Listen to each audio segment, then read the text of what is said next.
Suantraí Íosa. You're very welcome to Suantraí Íosa, where we look at the liturgy for the following day. In this case, Sunday, the 7th of September, 23rd week in Ordinary Time.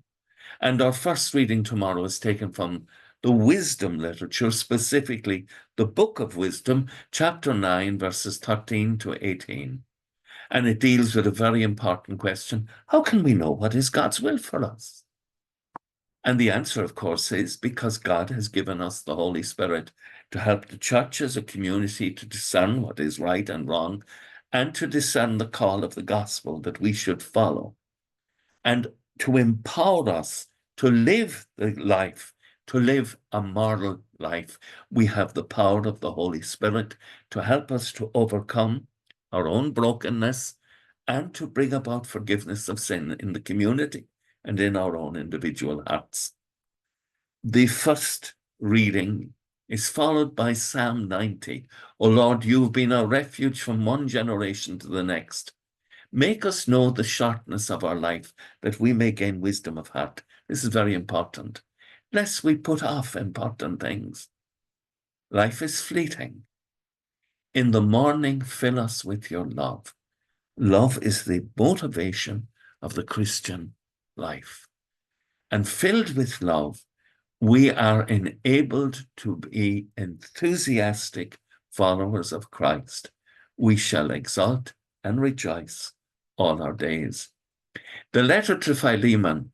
Philemon is a slave owner who is a Christian, and his slave, Onesimus, ran away and met Paul, was converted to Christianity, and now Paul is sending him back to Philemon as a brother Christian.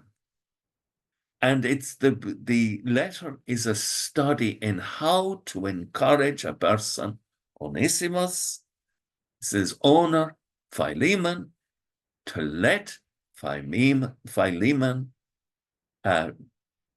make the decision for himself to free Onesimus. It is a brilliant piece of writing, and it doesn't tell Philemon what to do.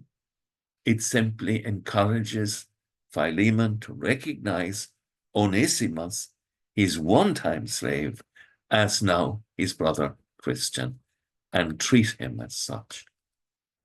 The Gospel, taken from Luke chapter 14, 25 to 33.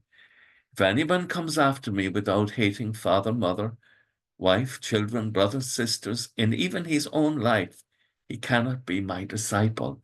Anyone who does not carry his cross cannot be my disciple. To follow Christ is a challenge and a difficult one. How can we invite you? How can Christ invite us to come, to enter into the way of salvation and to live our lives for salvation by living a moral life, by using the sacraments, by following the teaching of Christ and the church, and doing it now? We are invited to become participants in the life of the body of Christ in the church, through the sacraments and through the community. It is an offer of a free invitation to heaven, but we have to respond. We have to take it up now. We have to be about the things of God. Because if we're not, the invitation, if it's not taken up, is of little value. Allow Christ to invite you this weekend to follow him and to find the treasure of salvation and peace of mind and new life. Amen. With thoughts such as these, let us go to our beds, and let us pray that we shall indeed awaken in the morning with the praise of God on our hearts and on our lips. Agus gomana dia ilakok the shiv, ahon mak agus spirit nave. Amen. Slán go fóill. Back for now.